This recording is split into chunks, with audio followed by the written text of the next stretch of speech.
बोलिए सत्यनारायण भगवान की जय। शांताकारं भुजगशयनं पद्मनाभं सुरेशं विश्वाधारं गगनसदृशं मेघवर्णं शुभांगं लक्ष्मीकान्तं कमलनयनं योगिविद्यानगम्यं वन्दे विष्णुभवभयहरं सर्वलोकैकनाथम। श्री सत्यनारायण स्वामी की कथा।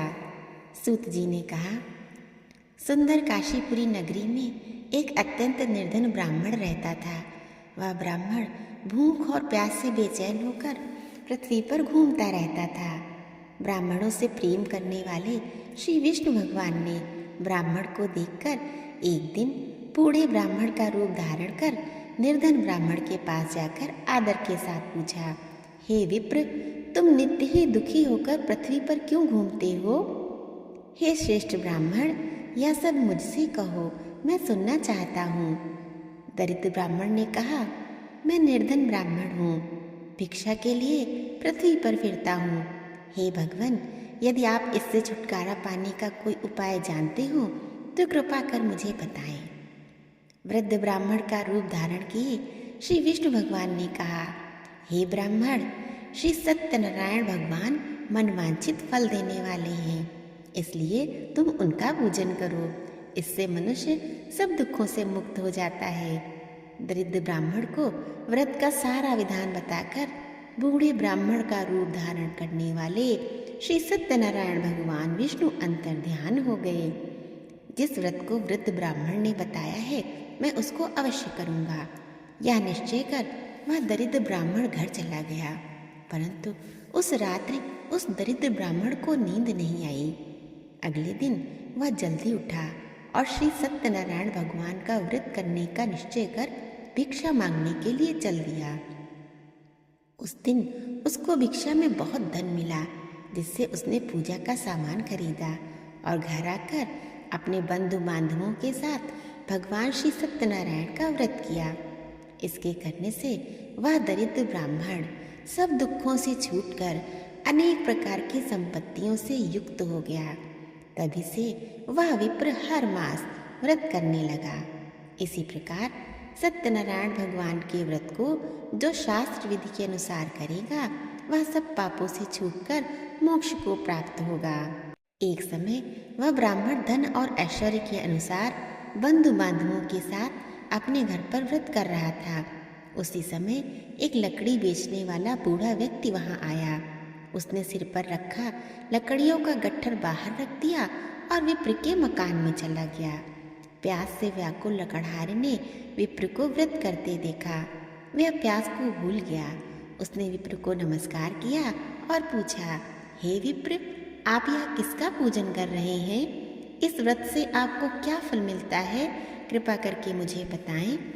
ब्राह्मण ने कहा, सब मनोकामनाओं को पूरा करने वाला यह श्री सत्यनारायण भगवान का व्रत है। इनकी ही कृपा से मेरे यहाँ धन धान्य आदि की वृद्धि हुई है। विप्र से इस व्रत के बारे में जानकर वह लकड़हारा बहुत प्रसन्न हुआ। भगवान का चरणामृत ले और भोजन करने के पश्चात वह अपने घर चला गया। अगले दिन लकड़हारे ने अपने मन में संकल्प किया, आज ग्राम में लकड़ी बेचने से जो धन मिलेगा उसी से भगवान सत्यनारायण का उत्तम व्रत करूंगा। मन में ऐसा विचार कर वह लकड़हारा लकड़ियों का गट्ठर अपने सिर पर रखकर जिस नगर में धनवान लोग रहते थे वहां गया। उस दिन उसे उन लकड़ियों के चौगुने दाम मिले। वह लकड़हारा अति प्रसन्न होकर पके केले, शक्कर, शहद, घी, दुग्ध, दही और गेहूं का चूर्ण इत्यादि श्री सत्यनारायण भगवान के व्रत की सभी सामग्री लेकर अपने घर आ गया। फिर उसने अपने बंधु बांधवों को बुलाकर विधि विधान के साथ भगवान का पूजन व्रत किया। उस व्रत के प्रभाव से वह बूढ़ा लकड़हारा धन पुत्र आदि से युक्त हुआ और संसार के समस्त सुख भोग कर वैकुंठ को चला गया। श्री सूत जी ने कहा, हे श्रेष्ठ मुनियों, अब एक और कथा कहता हूँ। पूर्व काल में उल्कामुख नाम का एक बुद्धिमान राजा था। वह सत्यवक्ता और जितेंद्रिय था। प्रतिदिन देव स्थानों पर जाता, गरीबों को धन देकर उनके कष्ट दूर करता था। उसकी पत्नी सुंदर और सती साध्वी थी। भद्रशीला नदी के तट पर उन दोनों पति पत्नी ने श्री सत्यनारायण भगवान का व्रत किया। उस समय वहाँ साधु नामक एक वैश्य आया। उसके पास व्यापार के लिए बहुत सा धन था। राजा को व्रत करते देख उसने विनय के साथ पूछा, हे राजन, भक्त युक्त चित्त से आप यह क्या कर रहे हैं? मेरी सुनने की इच्छा है, कृपया आप मुझे भी बताइए। महाराज उल्कामुख ने कहा, हे साधु वैश्य, मैं अपने बंधु बांधवों के साथ पुत्रादि की प्राप्ति के लिए महाशक्तिमान सत्यनारायण भगवान का व्रत व पूजन कर रहा हूँ। राजा के वचन सुनकर साधु नामक वैश्य ने आदर से कहा, हे राजन, मुझे भी इसका सब विधि विधान बताइए। मैं भी आपके कथानुसार इस व्रत को करूँगा। मेरे यहाँ भी कोई संतान नहीं है। मुझे विश्वास है कि इससे निश्चय ही मेरे यहाँ भी संतान होगी। राजा से सब विधान सुन व्यापार से निवृत्त हो वह वैश्य खुशी खुशी अपने घर आया। वैश्य ने अपनी पत्नी लीलावती से संतान देने वाले उस व्रत का समाचार सुनाया और प्रण किया कि जब हमारे यहाँ संतान होगी तब मैं इस व्रत को करूँगा।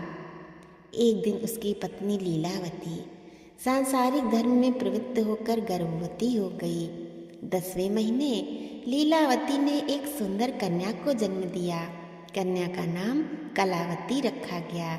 इसके बाद लीलावती ने अपने पति को स्मरण दिलाया, आपने भगवान का व्रत करने का संकल्प लिया था, अब आप उसे पूरा कीजिए। साधु वैश्य ने कहा, हे प्रिया, मैं कन्या के विवाह पर इस व्रत को करूँगा। इस प्रकार अपनी पत्नी को आश्वासन दे वह व्यापार करने चला गया। काफी दिनों पश्चात वह लौटा तो उसने नगर में सखियों के साथ अपनी पुत्री को खेलते देखा। वैश्य ने तत्काल एक दूत को बुलाकर कहा, मेरी पुत्री के लिए कोई सुयोग्य वर की तलाश करो। साधु वैश्य की आज्ञा पाकर दूत कंचन नगर पहुंचा और लड़की के लिए एक सुयोग्य वाणिक पुत्र ले आया। वाणिक पुत्र को देखकर साधु नामक वैश्य ने अपने बंधु बांधवों सहित प्रसन्न चित्त होकर अपनी पुत्री कलावती का विवाह उसके साथ कर दिया। वैश्य विवाह के समय भी सत्यनारायण भगवान का व्रत करना भूल गया। इस पर श्री सत्यनारायण भगवान क्रोधित हो गए। उन्होंने वैश्य को श्राप दिया, तुम्हें दारुण दुख प्राप्त होगा। अपने कार्य में कुशल साधु नामक वैश्य अपने जामाता सहित नावों को लेकर व्यापार करने के लिए समुद्र के समीप स्थित रत्नासारपुर नगर में गया। दोनों ससुर जमाई चंद्रकेतु राजा के नगर में व्यापार करने लगे। एक दिन भगवान सत्यनारायण की माया से प्रेरित एक चोर राजा का धन चुरा कर भागा जा रहा था। राजा के दूतों को अपने पीछे आते देखकर चोर ने घबरा कर राजा के धन को उसी नाव में चुपचाप रख दिया जहाँ वे ससुर जमाई ठहरे थे। ऐसा करने के बाद वह भाग गया। जब दूतों ने उस साधु वैश्य के पास राजा के धन को देखा तो ससुर जामाता दोनों को बांधकर ले गए और राजा के समीप जाकर बोले, हम ये दो चोर पकड़ कर लाए हैं, कृपया बताएं कि इन्हें क्या सजा दी जाए। राजा ने बिना उन दोनों की बात सुने ही उन्हें कारागार में डालने की आज्ञा दी। इस प्रकार राजा की आज्ञा से उनको कठिन कारावास में डाल दिया गया। सत्यनारायण भगवान के श्राप के कारण साधु वैश्य की पत्नी लीलावती व पुत्री कलावती भी घर पर बहुत दुखी हुई। उनके घरों में रखा धन चोर ले गए। एक दिन शारीरिक व मानसिक पीड़ा से, भूख प्यास से अति दुखित होकर भोजन की चिंता में कलावती एक ब्राह्मण के घर गई। उसने ब्राह्मण को श्री सत्यनारायण भगवान का व्रत करते देखा। कलावती ने कथा सुनी तथा प्रसाद ग्रहण कर रात को वह घर आई। माता ने कलावती से पूछा, हे पुत्री, तू अब तक कहाँ रही? वह तेरे मन में क्या है? कलावती बोली, हे माता, मैंने एक ब्राह्मण के घर श्री सत्यनारायण भगवान का व्रत होते देखा है। कलावती के वचन सुनकर लीलावती ने सत्यनारायण भगवान के पूजन की तैयारी कर ली। लीलावती ने परिवार और बंधुओं सहित श्री सत्यनारायण भगवान का पूजन व व्रत किया और वर मांगा, मेरे पति और दामाद शीघ्र ही घर वापस लौट आएं। साथ ही भगवान से प्रार्थना की, हम सबका अपराध क्षमा करो। सत्यनारायण भगवान इस व्रत से संतुष्ट हो गए। उन्होंने राजा चंद्रकेतु को स्वप्न में दर्शन देकर कहा, हे राजन, जिन दोनों वैश्यों को तुमने बंदी बना रखा है वे निर्दोष है, उन्हें प्रातः ही छोड़ दो, अन्यथा मैं तेरा धन, राज, पुत्र आदि सब नष्ट कर दूंगा। राजा से ऐसे वचन कहकर भगवान अंतर ध्यान हो गए। प्रातःकाल राजा चंद्रकेतु ने सभा में सबको अपना स्वप्न सुनाया और सैनिकों को आज्ञा दी कि दोनों वैश्य पुत्रों को कैद से मुक्त कर सभा में लाया जाए। दोनों ने आते ही राजा को प्रणाम किया। राजा ने उनसे कहा, हे महानुभावों, तुम्हें भावीवश ऐसा कठिन दुख प्राप्त हुआ है, अब तुम्हें कोई भय नहीं, तुम मुक्त हो। ऐसा कहकर राजा ने उनको नए नए वस्त्राभूषण पहनाए तथा उनका जितना धन लिया था उससे दूना लौटाकर आदर से विदा किया। दोनों वैश्य अपने घर को चल दिए। श्री सूत जी ने आगे कहा, वैश्य और उसके जमाई ने मंगलाचार करके यात्रा आरंभ की और अपने नगर की ओर चल पड़े। उनके थोड़ी दूर आगे बढ़ने पर दंडी वेशधारी श्री सत्यनारायण भगवान ने उनसे पूछा, हे साधु, तेरी नाव में क्या है? अभिमानी वैश्य हंसता हुआ बोला, हे दंडी, आप क्यों पूछते हैं? क्या धन लेने की इच्छा है? मेरी नाव में तो बेल और पत्ते भरे हैं। वैश्य का कठोर वचन सुनकर दंडी वेशधारी श्री सत्यनारायण भगवान ने कहा, तुम्हारा वचन सत्य हो। ऐसा कहकर वे वहां से कुछ दूर जाकर समुद्र के किनारे बैठ गए। दंडी महाराज के जाने के पश्चात वैश्य ने नित्य क्रिया से निवृत्त होने के बाद नाव को ऊंची उठी देखकर अचंभा किया तथा नाव में बेल पत्ते आदि देखकर मूर्छित हो जमीन पर गिर पड़ा। मूर्छा खुलने पर अत्यंत शोक प्रकट करने लगा। तब उसके जामाता ने कहा, आप शोक ना करें, यह दंडी महाराज का श्राप है, अतः उनकी शरण में ही चलना होगा, तभी हमारी मनोकामना पूरी होगी। जामाता के वचन सुनकर वह साधु नामक वैश्य दंडी महाराज के पास पहुंचा और भक्तिभाव से प्रणाम करके बोला, मैंने जो आपसे असत्य वचन कहे थे उसके लिए मुझे क्षमा करें। ऐसा कहकर वैश्य रोने लगा। तब दंडी भगवान बोले, हे वणिक पुत्र, मेरी आज्ञा से तुझे बार बार दुख प्राप्त हुआ है, तू मेरी पूजा से विमुख हुआ है। साधु नामक वैश्य ने कहा, हे भगवान, आपकी माया से ब्रह्मा आदि देवता भी आपके रूप को नहीं जान पाते, तब मैं अज्ञानी भला कैसे जान सकता हूँ। आप प्रसन्न होइए, मैं अपनी सामर्थ्य के अनुसार आपकी पूजा करूँगा, मेरी रक्षा करो और पहले के समान मेरी नौका को धन से पूर्ण कर दो। उसके भक्ति युक्त वचन सुनकर श्री सत्यनारायण भगवान प्रसन्न हो गए और उसकी इच्छा अनुसार वर देकर अंतर ध्यान हो गए। तब ससुर व जामाता दोनों ने नाव पर आकर देखा, नाव धन से परिपूर्ण है। फिर वह भगवान सत्यनारायण का पूजन कर जामाता सहित अपने नगर को चला। जब वैश्य अपने नगर के निकट पहुंचा तब उसने एक दूत को अपने घर भेजा।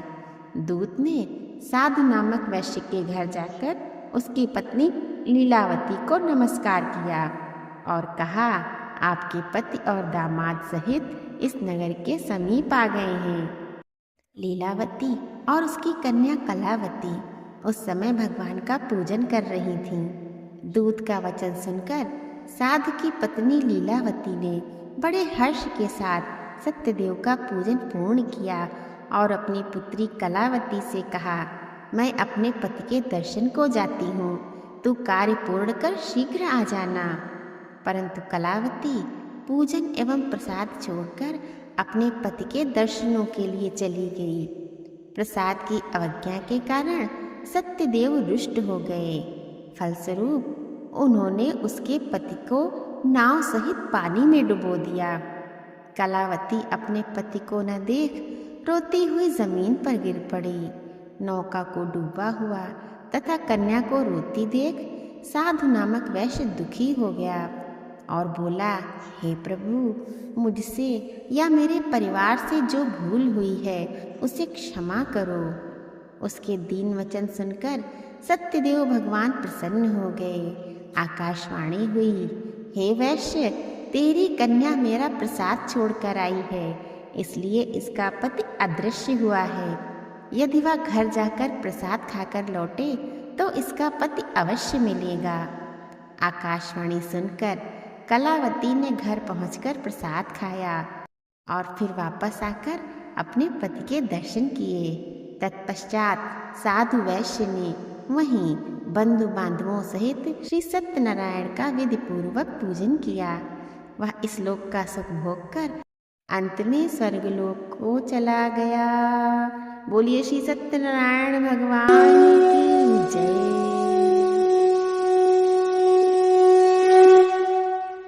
श्री सूत जी ने आगे कहा, हे ऋषियों, मैं एक और भी कथा कहता हूँ, उसे भी सुनो। प्रजापालन में लीन तुंगध्वज नाम का एक राजा था। उसने भगवान सत्यनारायण का प्रसाद त्याग कर बहुत दुख पाया। एक समय राजा वन में वन्य पशुओं को मारकर बड़ के वृक्ष के नीचे आया। वहां उसने ग्वालों को भक्ति भाव से बंधु बांधवों सहित श्री सत्यनारायण का पूजन करते देखा। परंतु राजा देख कर भी अभिमानवश ना तो वहां गया और ना ही सत्यदेव भगवान को नमस्कार ही किया। जब ग्वालों ने भगवान का प्रसाद उनके सामने रखा तो वह प्रसाद त्याग कर अपने नगर को चला गया। नगर में पहुंचकर उसने देखा कि उसका सब कुछ नष्ट हो गया है। राजा समझ गया यह सब भगवान सत्यदेव ने ही किया है। तब वह उसी स्थान पर वापस आया और ग्वालों के समीप गया। विधि पूर्वक पूजन कर प्रसाद खाया तो सत्यनारायण की कृपा से सब कुछ पहले जैसा ही हो गया और दीर्घ काल तक वह राजा सुख भोग कर मरने पर स्वर्गलोक को चला गया।